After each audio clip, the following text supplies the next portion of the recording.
ভিডিওটি ছিল 2 দিন আগে। যেহেতু এখনও আমি ঠাকুর আসন বসাইনি, এই নতুন বছরে আমি ঠাকুর আসন বসাবো, তার জন্য না এখন বাড়িতে বলতে পারো সেরকম কোনো কাজই মনে হয় থাকে না। সন্ধ্যার সময় 2টো ধূপকাঠি ধরিয়ে দিই আর সকালবেলাও 2টো ধূপকাঠি ধরিয়ে দিই।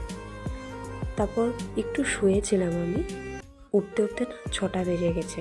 যেহেতু এখন হাজব্যান্ডের অফ আছে অফিস, তার জন্য যে ও বাড়িতে থাকলে আমি একটু ভালোভাবেই রেস্টটা করতে পারি। তো যাই হোক, সন্ধ্যার সময় 2টো ধূপকাঠি ধরিয়ে দিলাম, তারপর একটু গরম জল খেলাম আর ওর জন্য 1 ফ্লাক্স গরম জল করে নিলাম। তো কাপড় অনেক ধুয়েছি, তো এক এক করে সব ভাঁজ করে রাখছি।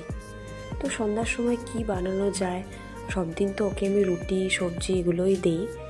তো চাউমিন অনেক দিন ধরে না খাবো খাবো বলে ভাবছি আর হয়ে উঠছে না।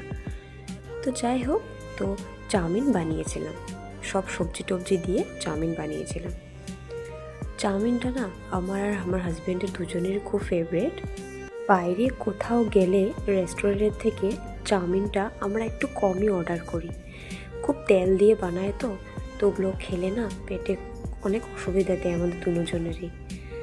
তো চাউমিনটা দেখো কথা বলতে বলতে প্রায় হয়ে গেল।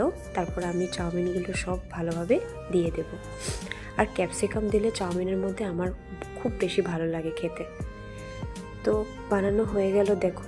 তারপর ওকে আমি ওর প্লেটটা আগে বেড়ে নিলাম, তারপর আমি ওকে আগে সার্ভ করে এখন দেব। খুব ভালোবাসে চাউমিন খেতে, কিন্তু সবসময় তো বানানো হয় না যেহেতু, তো তার জন্য ওকে আমি দিলাম। মুখের রিয়াকশনটা দেখো, মানে এতটাই ভালো লাগছে ওর। তো খেতে খেতে দুজনে গল্প করছিলাম। আমাদের তো গল্প সারাদিন বলতে পারো শেষই হয় না, এত যে আমরা গল্প করি কি আর বলবো তোমাদের। গল্প কি, আমাদের গল্পর থেকে বেশি জানো ঝগড়াটাই হয়ে থাকে। তো যাই হোক, খেয়ে দিয়ে একটু কাজে লেগে পড়লাম। এদিন আর যোগা ক্লাসেও যাওয়া হয়নি আর বাড়িতেও করা হয়নি, অনেকটা কাজ করেছি তো তার জন্য। গ্রসারিও এনেছিলাম 2-3 দিন আগে, তো সেগুলো আর ভরা হয়নি, কেননা বোতলগুলো আমি সব ধুয়েছিলাম তো তাই এক এক করে এখন আমি সমস্ত কিছু করে নিলাম। আর এই গ্রসারিগুলো ভরতে না আমার খুব বেশি ভালো লাগে। আমরা তো রুমটা শিফট করেছি বেশি দিন হয়নি, তার জন্য আমি সেরকমভাবে ডিপ ক্লিন কিছুই করিনি, উপরে একটু একটু করেছি, কেননা আগের থেকে তো সব ধোয়াই ছিল। তো যাই হোক, কথা বলতে আমার সমস্ত কাজগুলি কমপ্লিট হয়ে গেল। তো আজকের মতো আসছি, তোমরা সবাই খুব ভালো থেকো, সুস্থ থেকো।